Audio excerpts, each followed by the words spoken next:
Hey you guys, welcome to today's video. We have important things to discuss because I recently spent a bunch of money on new makeup that I was planning on reviewing and loving on and like doing more WTFs, and a lot of it did not work out.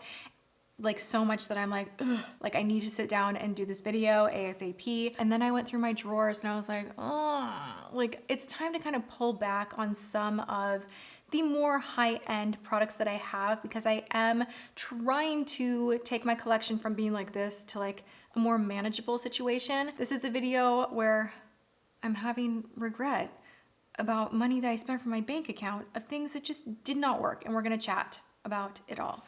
How cute is my shirt, by the way? Just so you know that I'm not just wearing a sweatshirt that says makeup. So the first thing I want to chat about is this greasy mess from Tom Ford. Why, Tom, you like did us so dirty with this. It actually makes you look dirty. It's just like it will not blend in. It looks like a good idea in the pan. You're like, ooh, this is like a really cool textured cream contour slash highlight duo. The highlight comes off almost like a tinted Vaseline. Like it's a very strange texture. And I feel like, I don't know if it's the new ones that do this, but the tester felt different. Like the tester felt a little more thick and like putty-like. And when I got home with this, I was like, why is this like melty? Like it's like so melty. It's like shine contour. Like what in the heck? How are you supposed to contour your face with that? You blend it down, and because of that slip to it, it just leaves this sheen where you're trying to create a shadow and then it ends up looking very just like bunchy and patchy, and you try to blend more and that makes it worse because areas are lifting, and I just could not make that item work. Why did I buy it? It's not, I wasn't even gonna make a video about that. I wasn't even gonna make like a WTF.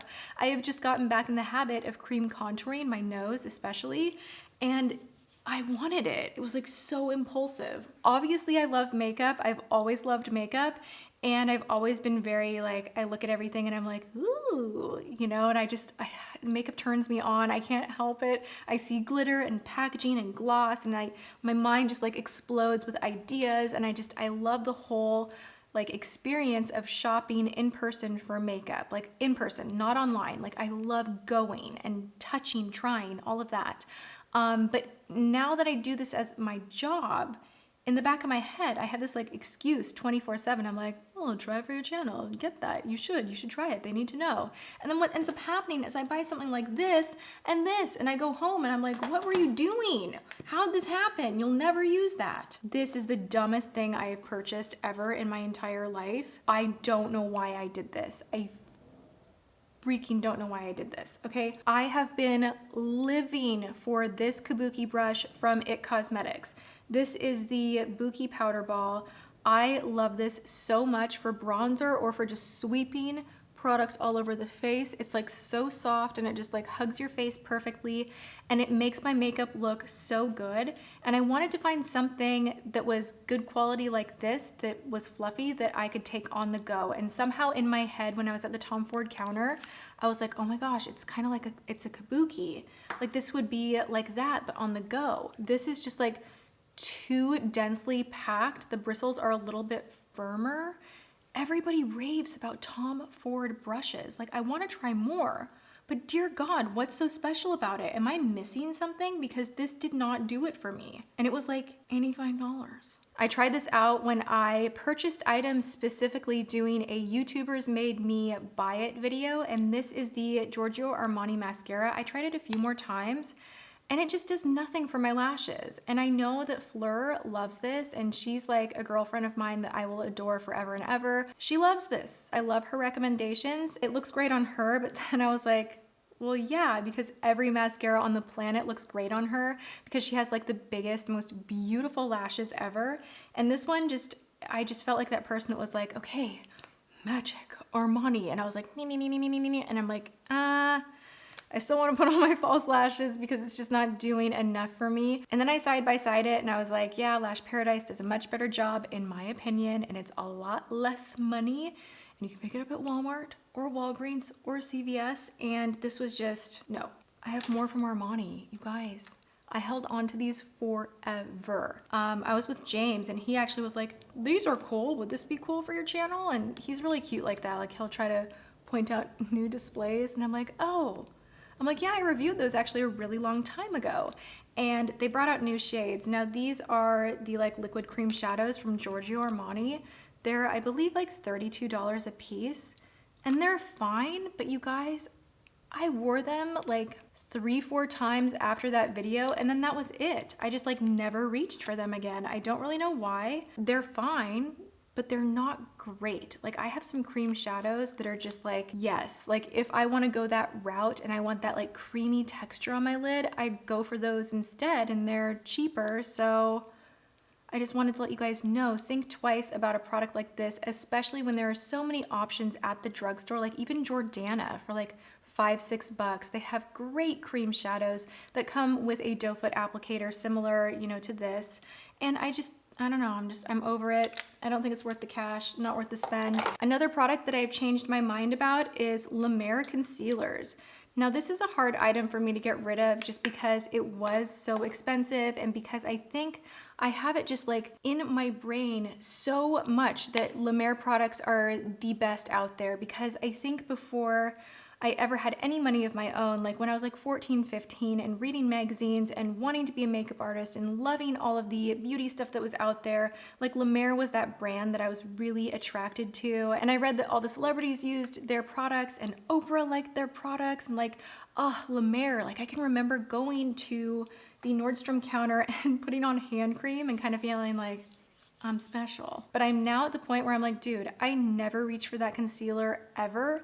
It's not worth the high price tag. It's $75. I just don't think it's worth it. Even the Clé de Peau that I was like hooked on for a minute, that one's like $90. It's a concealer. You can obviously get liquid ones from the drugstore, but like if you're specifically wanting a creamier concealer, just go with NARS. It's like half the price, works just as well. This is the same situation. I liked this. I did not love it. This is Oribe, and this is a $42 lipstick. Pretty color. Look how beautiful that shade is. I'm not wearing it right now, by the way.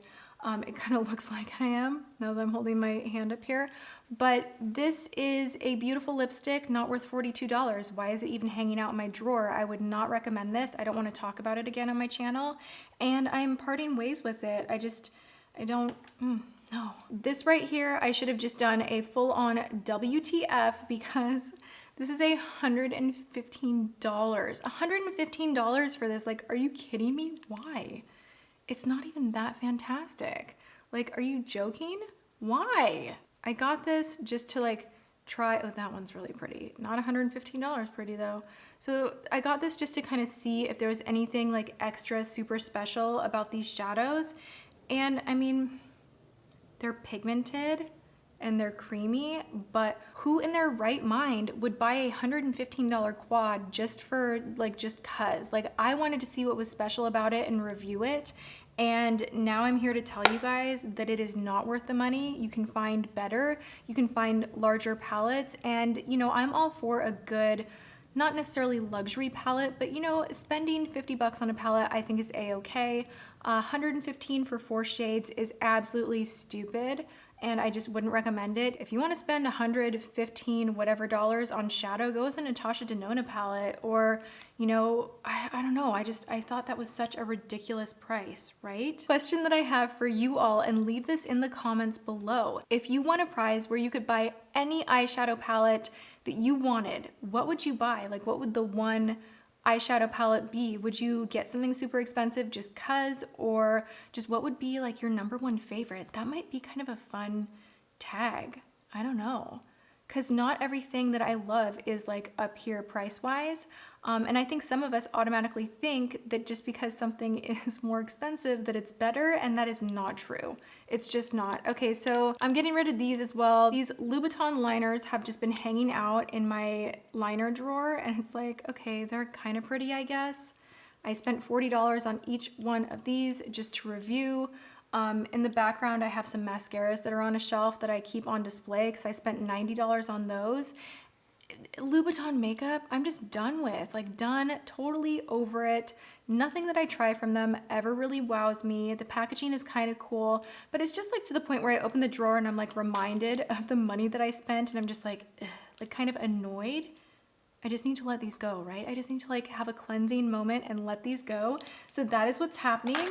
We are cleansed out with the old and expensive, and now I have room to try more expensive stuff. So let me know, as always, what you want to see me put to the test next. And if you see any like ridiculously priced foundations, shadows, liners, I am still game to do wear tests and figure things out here on camera. So, you know, it's not going to stop. Like, I'm always going to be curious about the higher end items out there, but I am so happy that I have now let go of what didn't work. And I just feel like I know so much more in the land of makeup of what to avoid and what is not worth it. And I hope that you have taken my advice with you and we can be better shoppers wherever we go. Anyway, all right, I am done. I love you guys so much. I hope you are having such a good day, and I'm sending you so much love, and it would mean a lot to me if you would give the video a thumbs up, and it would mean even more if you would hit the notification bell so that you are notified when my new videos go up. All right, so hit that bell and have a good one, and I will see you guys in my next video. Thanks so much for watching. Mwah.